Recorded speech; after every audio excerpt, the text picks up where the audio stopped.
क्योंकि उत्तर प्रदेश में एक और संग्राम चल रहा है और यह संग्राम पिछले कई दिनों से लगातार सुर्खियों में बना हुआ है। संत, महंत और सियासी भिड़त की एक कहानी हम आपको कई बार सुना चुके हैं और इस लड़ाई का पहला चरण प्रयागराज में शुरू हुआ था, जब शंकराचार्य अविमुक्तेश्वरानंद को मौनी अमावस्या के दिन पालकी के साथ संगम स्नान नहीं करने दिया गया था।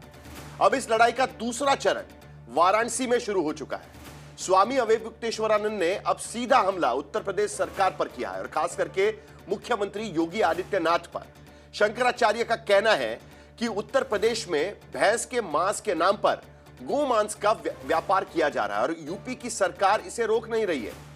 अविमुक्तेश्वरानंद का कहना है कि अगर 40 दिन के भीतर यूपी में गोमांस का व्यापार नहीं रुका और गौ माता को राज्य माता का दर्जा नहीं मिला तो सीएम योगी को नकली हिंदू करार दिया जाएगा। पहली बार योगी आदित्यनाथ पर सीधे हमला स्वामी अविमुक्तेश्वरानंद कर रहे हैं। स्वामी अविमुक्तेश्वरानंद ने मार्च के दूसरे हफ्ते में लखनऊ में बड़ा संत समागम बुलाने की चेतावनी भी दी डाली है। सवाल यह है कि क्या शंकराचार्य अविमुक्तेश्वरानंद के आरोप तथ्यों की बुनियाद पर किए जा रहे हैं या महज एक शिगुफा है?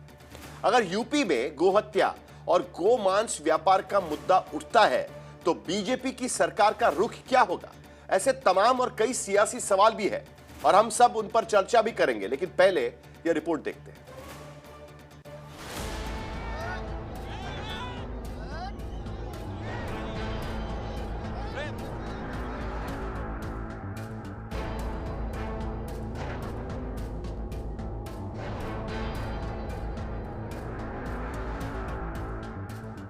माघ मेले में मौनी अमावस्या पर शुरू हुई संत और सत्ता की लड़ाई अब असली बनाम नकली हिंदू तक आई है।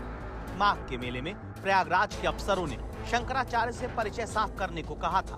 नाराज शंकराचार्य ने माघ स्नान तो नहीं किया, लेकिन अब वाराणसी पहुंचकर सत्ता से सवाल जरूर कर रहे हैं। 10-11 मार्च को 40 दिन बीतने के बाद लखनऊ आकर के हमको सबको मजबूरन आपको नकली हिंदू घोषित करना पड़ेगा।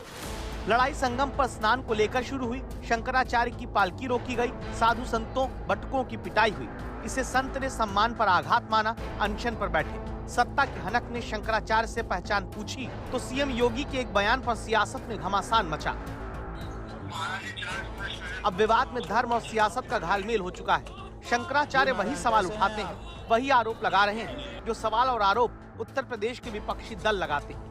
असली हिंदू बनाम नकली हिंदू का अल्टीमेटम देते हुए शंकराचार्य स्वामी अविमुक्तेश्वरानंद ने उत्तर प्रदेश सरकार पर गौवंश की हत्या और गौमांस के व्यापार पर आरोप लगाते हुए दावा किया है कि भारत से होने वाले मांस निर्यात में 40% हिस्सेदारी उत्तर प्रदेश से है और भैंस के मांस की आड़ में यूपी में गौमांस का व्यापार किया जा रहा है।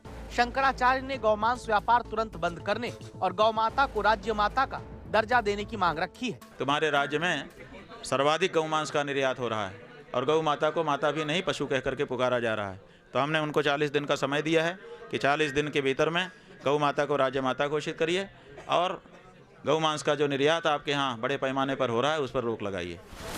शंकराचार्य ने मांगे नहीं माने जाने पर 10 और 11 मार्च को लखनऊ में विशाल संत सम्मेलन का आह्वान किया।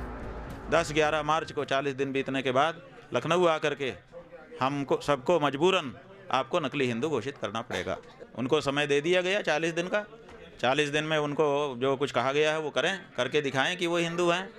देखिए, ये घोषणा आज भी हम कर सकते थे क्योंकि सारे डाटा सारा सामने है, लेकिन हमने आज नहीं किया। हमने 40 दिन का समय दिया क्योंकि हम चाहते हैं कि उनको अगर सुधार करना चाहें, अपने आप को फिर से हिंदू में लाना चाहें, तो वो 40 दिन में वो ये काम करके अपने आप को शुद्ध हिंदू घोषित कर सकते हैं।